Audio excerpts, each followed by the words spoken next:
Bismillahirrahmanirrahim. Assalamualaikum warahmatullahi wabarakatuh. Perkenalkan, nama saya Dang Mutakin. Saya mahasiswa dari Stima IMI. Di sini saya akan menjelaskan tentang sarana manajemen dalam pengantar ilmu manajemen. Namun sebelum ke pembahasan, saya akan menjelaskan terlebih dahulu arti dari manajemen.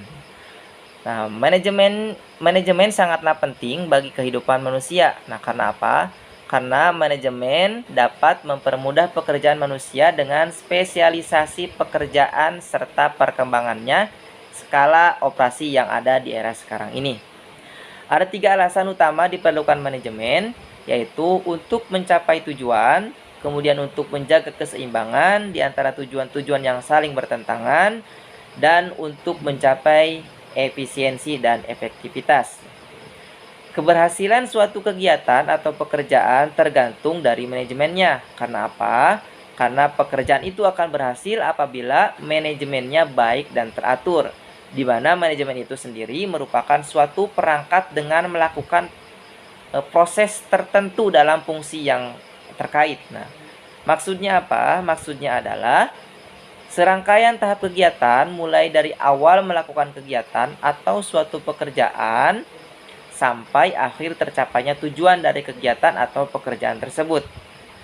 Kemudian secara etimologi, manajemen berasal dari kata to manage yang artinya mengatur.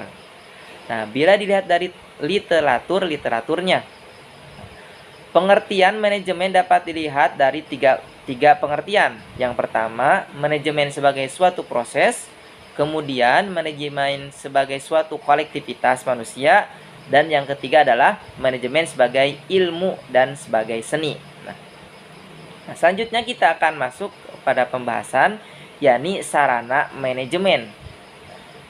Sarana manajemen, untuk mencapai tujuan yang ingin dicapai diperlukan sebuah sarana. Nah, yakni sebuah sarana manajemen yang terdiri dari money, material, machine, method, dan market. Nah, atau istilah ini disebut dengan atau dikenal dengan 6M. Nah, 6M ini diantaranya yang pertama adalah man. Nah, man ini yakni sumber daya manusia yang melakukan kegiatan manajemen dan produksi. Dengan adanya faktor SDM, kegiatan manajemen dan produksi dapat berjalan. Nah, karena pada dasarnya faktor SDM sangat berperan penting dalam kegiatan manajemen dan produksi. Nah, kemudian yang kedua adalah money. Nah, money ini yakni faktor pendanaan atau keuangan. Tanpa ada keuangan yang memadai kegiatan perusahaan atau organisasi, maka kegiatan perusahaan tersebut atau organisasi tidak akan berjalan sebagaimana mestinya. Karena apa? Karena pada dasarnya keuangan ialah darah dari perusahaan atau organisasi.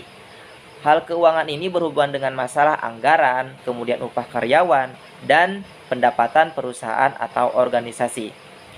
Nah, kemudian yang selanjutnya adalah material, yakni berhubungan dengan barang mentah yang akan diolah menjadi barang jadi.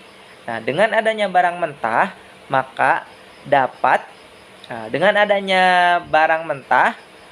dapat dijadikan suatu barang yang bernilai. Nah, sehingga bisa mendatangkan keuntungan bagi suatu perusahaan. Kemudian yang selanjutnya adalah machine. Nah, machine ini adalah mesin pengolah atau teknologi yang dipakai dalam pengolahan barang mentah menjadi barang yang jadi. Nah, dengan adanya mesin pengolah, maka kegiatan produksi akan lebih efisien dan menguntungkan. Kemudian yang selanjutnya adalah metode. Nah, yakni tata cara melakukan kegiatan manajemen secara efektif dengan menggunakan pertimbangan kepada sasaran agar tercapai suatu tujuan yang akan dituju oleh suatu perusahaan atau organisasi. Nah, kemudian yang selanjutnya atau yang terakhir adalah market. Nah, market ini yakni tempat untuk memasarkannya, tempat untuk memasarkan suatu produk yang telah dihasilkan. Nah, seorang manajer pemasaran dituntut untuk dapat menguasai pasar. Nah, sehingga kegiatan pemasaran hasil produksi ini dapat berlangsung. Nah, agar pasar dapat dikuasai, maka kualitas dan harga barang haruslah sesuai dengan selera konsumen dan daya beli masyarakat. Nah, kemudian bila kita perhatikan ketiga definisi yang sudah dipaparkan tadi, nah maka nampak seakan-akan satu-satunya alat atau sarana manajemen untuk mencapai tujuan adalah orang atau manusia saja. Nah, hal ini tidak demikian. Nah, karena definisi yang kita paparkan tadi, yang sudah dipaparkan dijelaskan di akhir, untuk mencapai tujuan maka para manajer menggunakan ke-6M ini. Nah, dengan kata lain, sarana atau alat manajemen untuk mencapai tujuannya adalah man, money, material, method, mesin, dan market. Nah, kesemuanya ini disebut dengan sumber daya. Nah, sarana penting atau sarana utama dari setiap manajer itu adalah mencapai tujuan yang telah ditentukan. Nah, maka harus ditentukan terlebih dahulu. Nah, dalam menentukan man-nya atau manusia. Nah, berbagai macam aktivitas harus dilakukan mencapai tujuan, dan aktivitas itu dapat kita tinjau dari sudut proses seperti planning, kemudian organizing, staffing, directing, dan controlling. Nah, dapat pula kita tinjau dari sudut bidang seperti penjualan, produksi, keuangan, personalia, dan lain sebagainya. Nah, untuk melakukan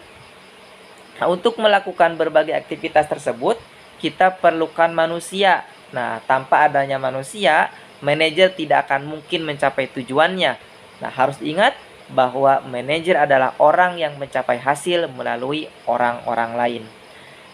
Kemudian, sarana manajemen yang kedua adalah uang atau money. Nah, untuk melakukan berbagai aktivitas, diperlukan uang seperti upah gaji, kemudian upah gaji orang-orang yang membuat rencana, kemudian mengadakan pengawasan, bekerja dalam proses produksi, membeli bahan-bahan, peralatan, dan lain sebagainya.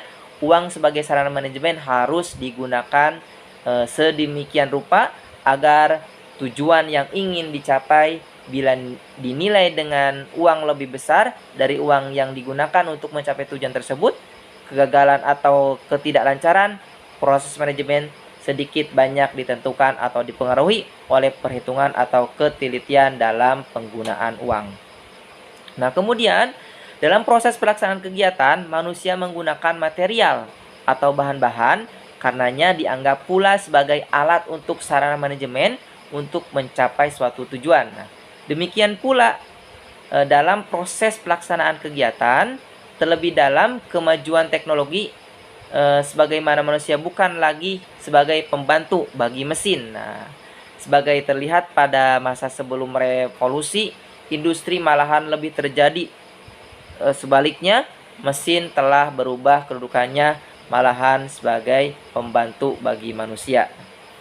Untuk melakukan kegiatan-kegiatan secara berdaya guna dan berhasil guna, maka manusia dihadapkan kepada berbagai alternatif atau metode atau cara melakukan pekerjaan. Oleh karena itu, metode atau cara ini dianggap pula sebagai sarana atau alat manajemen untuk mencapai suatu tujuan, seperti ceramah bervariasi, metode kasus, metode insiden, games, role playing, dan sebagainya. Berbagai metode itu tentu berbeda daya guna dan hasil guna untuk mencapai suatu tujuan pendidikan tertentu. Kemudian, bagi badan yang bergerak di bidang industri, maka sarana manajemen yang penting lainnya adalah market atau pasar. Nah, tanpa adanya pasar untuk bagi hasil atau produksi, jelas tujuan perusahaan industri tidak akan mungkin pernah maju atau tidak akan mungkin pernah tercapai. Salah satu masalah pokok bagi suatu perusahaan industri adalah minimal mempertahankan pasar yang sudah ada. Nah, bila mungkin berusaha mencari pasar baru bagi hasil produksinya, oleh karena itulah salah satu sarana manajemen penting lainnya khusus bagi perusahaan industri dan umumnya bagi semua badan yang bertujuan untuk mencari laba adalah market atau pasar. Nah, demikian penjelasan dari saya. Terima kasih. Assalamualaikum warahmatullahi wabarakatuh.